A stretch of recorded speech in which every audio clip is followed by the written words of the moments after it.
अपने को भी अगर गलत विचार आते हो, पूजन के समय पर पाठ करते करते गलत जगह पर अपना मन जा रहा हो, तो 5 प्रदोष एक कटोरी में 1 चम्मच घी, गाय का, देसी गाय का 1 चम्मच घी, 1 चम्मच भी ना हो तो आधी चम्मच घी, आधी चम्मच भी अगर घर में ना हो तो 2 बूंद घी, 2 बूंद भी ना हो तो देसी गाय का 1 बूंद घी अपनी हथेली में मध्य में लगाकर, जो शंकर भगवान का, भगवान शिव जी का जो शिवलिंग होता है, उस शिवलिंग के ऊपर के भाग पर अपनी हथेली को रखकर, और जो अशोक सुंदरी वाली जगह है उस जगह पर अपनी हथेली का घर्षण करना चाहिए। लगभग 5 प्रदोष अगर आपने कर लिया तो निश्चित है आपकी बुद्धि में कभी गलत विचार पूजन करते समय आएगा ही नहीं, और गलत दृष्टि की ओर जाओ।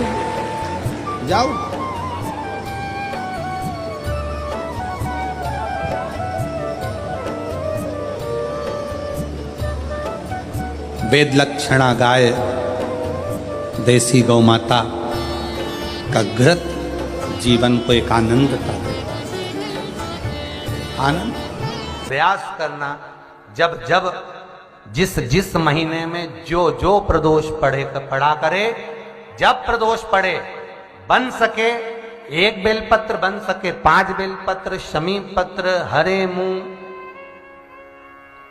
हरा मूंग, बेलपत्र, एक कलश के अंदर थोड़ा सा पानी लेकर 1 बेलपत्र, हरा मूंग, शमी पत्र डालकर और उसमें थोड़ा सा गुड़ डालकर भगवान शिव का स्मरण कर कर प्रदोष काल में, मान लो कोई काम आपका बहुत जरूरी है, बहुत दिनों से आप थक गए हैं, नहीं हो रहा, कर्जा बढ़ रहा है, धन नहीं आ रहा, व्यापार नहीं चढ़ रहा, या कोई समस्या बहुत प्रबल है, कोई एग्जाम में बैठ रहे हो, नहीं हो रहा, परीक्षा भी दे दी है, रिजल्ट आने ही वाला है, तो भी प्रदोष काल में, प्रदोष के समय वो जल, मूंग, समीपत्र और बेलपत्र और गुड़ का शंकर के शिवलिंग को समर्पित करना प्रारंभ कर दो। 2 या 3 प्रदोष करोगे, बाबा आपकी मनोकामना शीघ्र पूर्ण कर देगा। 2 या 3 करोगे, बाबा करेगा। 1 बेलपत्र, 1 शमी पत्र तुम्हारी उलझन को समाप्त कर देगा। मेरी जीजियों, प्रदोष का इंतजार भी मत करा करो कि प्रदोष का दिन आएगा या प्रदोष का दिन आएगा तो हम गला पकड़ रहा है बाबा, प्रदोष का दिन आएगा तो हम भगवान शंकर को प्रदोष के समय में, शाम के समय पर हम बेलपत्र, शमी पत्र, चावल समर्पित करेंगे। आप तो प्रयास करा करो। कभी अगर मौका मिल जाए तो प्रदोष काल में, प्रदोष के समय पर एकांतेश्वर शिवलिंग मिल जाए, कहीं एकांत में कोई शंकर भगवान का शिवलिंग मिल जाए, 1 बेलपत्र लो, उसके ऊपर 1 शमी पत्र रख लो, 1 चावल का दाना रख लो, अपने मन की बात बाबा से कहकर श्री शिवाय नमस्तुभ्यम बोलकर शंकर भगवान की अशोक सुंदरी वाली जगह पर स्पर्श कराकर, वही शमी पत्र, वही अक्षत का दाना, वही बेलपत्र शंकर भगवान के शिवलिंग पर उसको समर्पित कर दो। समर्पित करते समय ये जो डंडी का मुख है, ये जहां जलाधारी होती है, पानी बहता है, उस ओर डंडी का मुख होना चाहिए, जिधर पानी बह रहा है। प्रदोष काल में करी गई आराधना, प्रदोष काल में किया गया भजन, केवल प्रदोष के दिन ही नहीं, प्रदोष काल में कभी भी शंकर को याद करो। वैसे तो शंकर भगवान को याद करने के लिए कोई समय निश्चित नहीं किया गया कि इस समय शिव जी को याद करना। मौत का और महाकाल का आने का समय कभी निश्चित नहीं होता। जिस समय पर सूरज डूब रहा हो, चंद्र प्रकाशित हो रहा हो, दोनों का मेल हो रहा हो, ना तो पूरा सूरज डूबा है, न पूरा चंद्र आया है, ना पूरा अंधेरा है ना पूरा उजाला है, उस समय को प्रदोष काल कहा गया, उस समय को प्रदोष का समय कहा गया, प्रदोष काल कहा।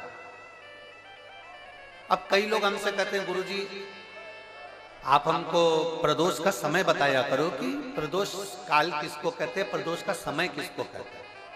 अब एक बात हम आप सबसे कहना चाहते हैं, अगर हम समय देखकर बताएं आपको कि शाम को 6 बजे, 6:30 बजे, 6:30 पे लेकर 7:30 के बीच में ये समय है, या 5:30 से लेकर 6:30 तक का ये समय है, या हम तुमको बोल दें कि इतनी बजे ये समय प्रदोष काल का रहेगा या इतनी बजे ये समय रहेगा, तो देखिए कभी कभी ठंड का समय आता है तो दिन जल्दी ढल जाता है, कभी कभी गर्मी का समय रहता है तो दिन बहुत लेट ढलता है। इसलिए समय की गणना से मत चलो, आप तो ये अंदाजा लगाकर रखो कि दिन ढल रहा हो, अंधेरा होना शुरू हो रहा हो, सूरज डूब रहा हो, चंद्र प्रकाशित हो रहा हो, अंधेरा अपना काम कर रहा है, सूरज ढलता जा रहा है, दिन कम होते चले जा रहा है और अंधेरा थोड़ा बढ़ते चले जा रहा है, इन दोनों का जो मिलन का समय हो, अब वो कितनी भी बजे, आप तो बस उसके मिलन का समय निकाल लो, वही समय प्रदोष काल कहलाता है, वही समय प्रदोष काल। अगर भगवान के मंदिर जाना है हमको और शरीर में अगर कष्ट है, शरीर में अगर रोग है, शरीर में अगर बीमारी है, शरीर में अगर दुख है, शरीर में अगर कष्ट है, तो क्या नहाना जरूरी है?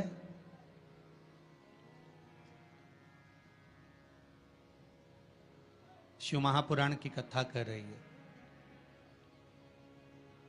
मत नहाओ, स्नान कर लो।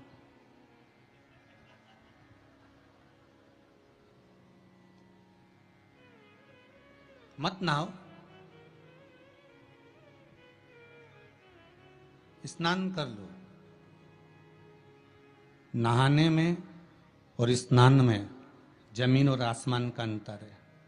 बाथरूम में गए, साबुन लगाया, शैम्पू लगाया और ये सब लगाने के बाद में तुमने जो तुम्हारे ऊपर पानी उंडेला, इसको नहाना कहते हैं, ठीक है?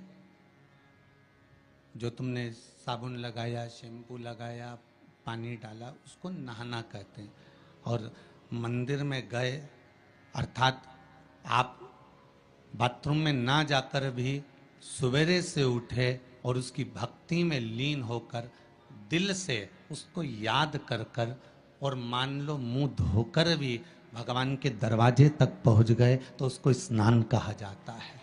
कर लिया ना, बहुत की कृपा है। ये शंकर की करुणा, ये शंकर की उदारता है, ये शंकर की दया है, ये शिव करुणा है।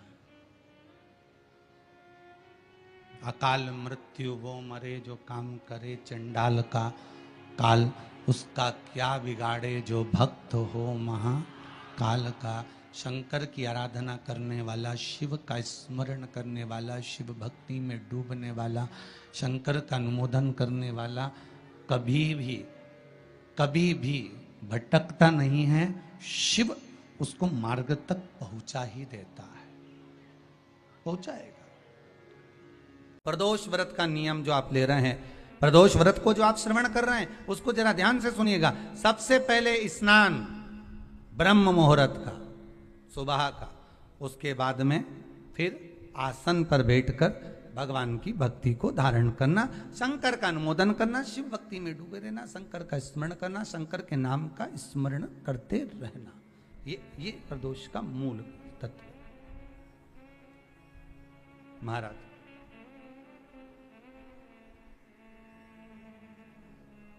प्रदोष व्रत करने वाले को भोजन नहीं करना चाहिए, ध्यान दीजिएगा। फलाहार करो, उसमें भी नमक का सेवन मत करो। प्रदोष व्रत में नमक का सेवन वर्जित होता है। कारण क्या कारण होता है? उसका एक कारण माना गया, नमक की वर्जितता। जिस समय पर एक नगर में एक ब्राह्मणी रहती थी, बहुत भाव से सुनिएगा, प्रदोष व्रत, नमक को त्यागने का भाव। प्रदोष व्रत की किताब में भी मिल जाएगा आपको, आप पढ़ेंगे तो सुना होगा आपने। एक ब्राह्मणी रहती थी एक नगर में, उसका पति नहीं था, छोटा सा बालक एक साथ में रहता, छोटा सा बालक। अब ब्राह्मण के घर की धर्म पत्नी है,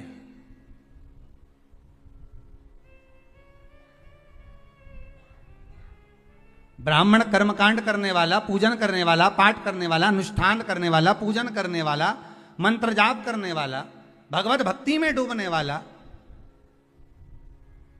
ब्राह्मण तो चले गया, ब्राह्मणी बच्चे के साथ रह रही,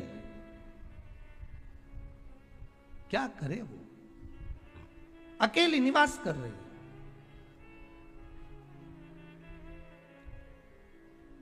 अकेली रह रही है। और ब्राह्मणी बच्चे के साथ भ्रमण करती रहती, घूमती।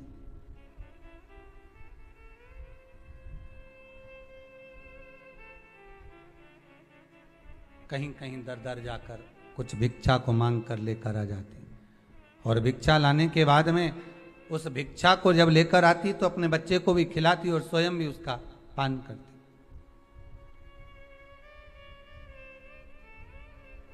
एक दिन ब्राह्मणी भ्रमण करते करते प्रदोष काल के समय पर शिव मंदिर में प्रवेश करी। प्रदोष काल के समय पर, और शंकर मंदिर में जब प्रवेश करा, प्रदोष काल किसको कहते हैं?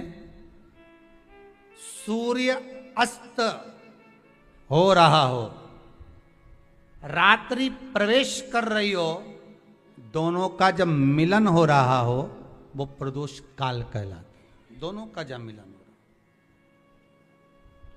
सूर्यास्त हो रहा हो, रात्रि अपना चरण बढ़ाने के लिए आगे बढ़ रही हो, और दोनों का जब मिलन हो रहा है, वो प्रदोष काल है, वो प्रदोष का समय है।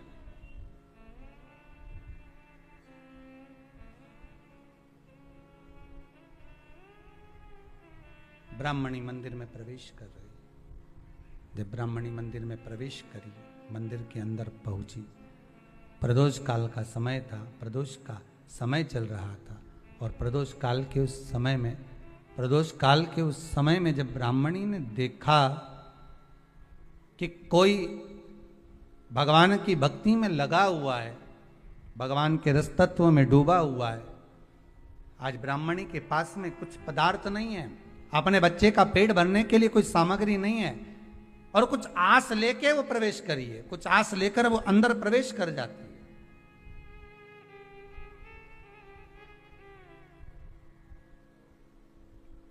कोई ऋषि की पत्नी, कोई ब्राह्मण जन की अर्धांगिनी उस प्रदोष के समय पर शंकर का अभिषेक पूजन कर रही थी, भगवान शिव की आराधना कर रही थी, भगवान की भक्ति में डूबी हुई थी। भोला सब दुख का, शिवलिंग का स्मरण आप करेंगे। बीच में जो एक मोटी सी लाइन होती है, इसको अशोक सुंदरी कहते हैं। सब लोग दर्शन करें, जम के बोलो जरा, करें।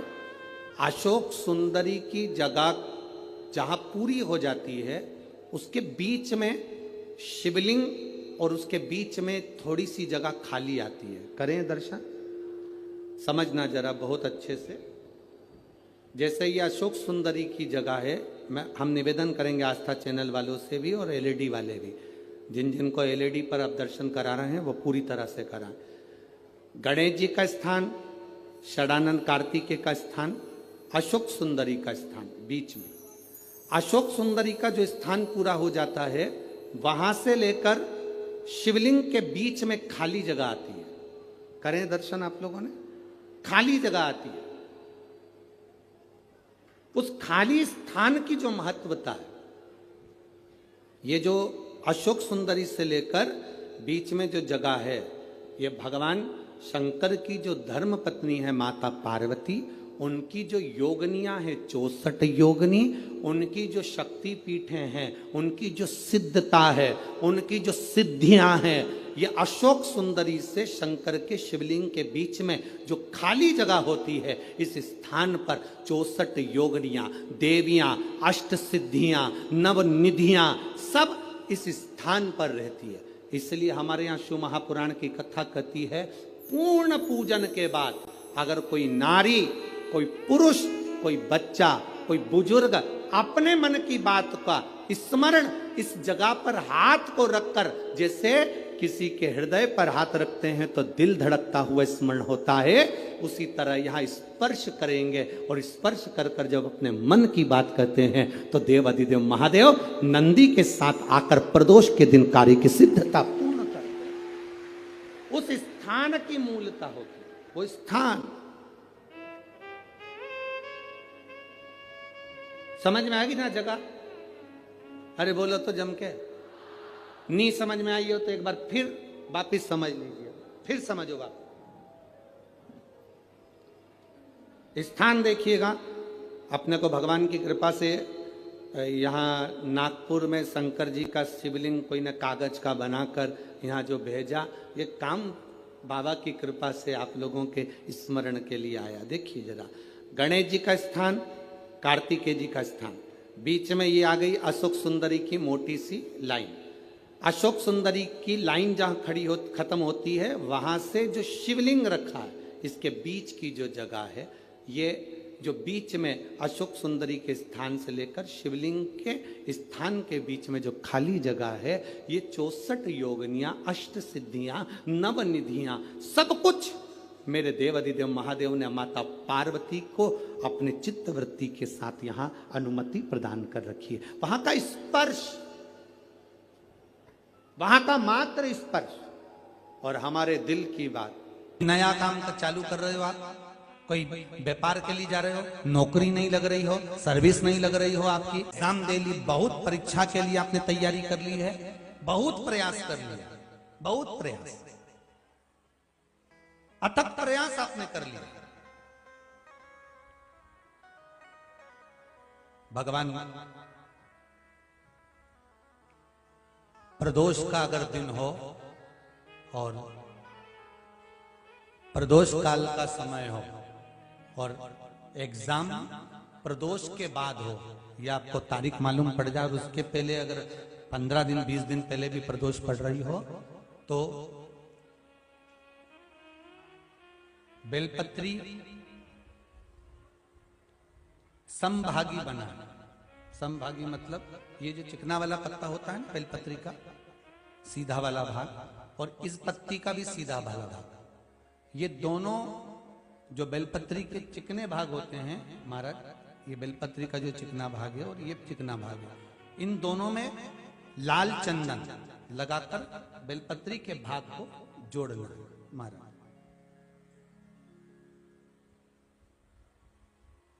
इस भाग को अपने हस्त कमल में रखकर, उल्टा हाथ उस पर रखकर भगवान देव अधिदेव महादेव के 12 ज्योतिर्लिंग का स्मरण करना। श्री शिवाय नमस्तुभ्यम, या पंचाक्षर मंत्र नमः शिवाय, या षडाक्षर मंत्र ओम नमः शिवाय। पंचाक्षर मंत्र हो, षडाक्षर मंत्र हो, श्री शिवाय नमस्तुभ्यम शिव महापुराण का मूल मंत्र हो, स्मरण कर कर उस मंत्र का अपनी कामना कहकर अशोक सुंदरी वाली जगह पर उसको छुआ कर, भगवान शंकर पर उसका स्पर्श कराकर, उसको लाकर नंदी का एक चरण, ऊंचा भाग जहां चरण का हो, नंदी जब शिव जी के सामने होता तो उसका एक पांव ऊंचा होता है, नंदी का जो पांव ऊंचा हो, उस मंदिर में जो भी, चाहे आगे पांव हो पीछे का पांव, जो पांव उस मंदिर में हो ऊंचा, उस चरण के पास अपनी कामना कर कर रख दीजिए। और थोड़ा सा मूंग, हरा मूंग थोड़ा सा, श्री गणेश जी महाराज का नाम लेकर किसी भी गौशाला में या नंदी गण जहां हो, आपके मोहल्ले में कोई नंदी हो जो घूमता हो रोड पर, कोई बैल हो, तो उसको वो मूंग खिला दीजिए और उसके बाद थोड़ा सा हथेली लेकर थोड़ा सा खिलाकर आप अपने एग्जाम पर या कोई व्यापार चालू कर रहे हो या नौकरी करना चाह रहे हो, सर्विस करना, आप उसके लिए चले जाओ, उसमें सफलता मिलेगी। पर करना किसको पड़ेगा? जो व्यापार करने जा रहा है, जो नौकरी करने जा रहा है, जो सर्विस करने जा रहा है, जो अप्लाई करने जा रहा है, जो अप्लाई के लिए आगे बढ़ने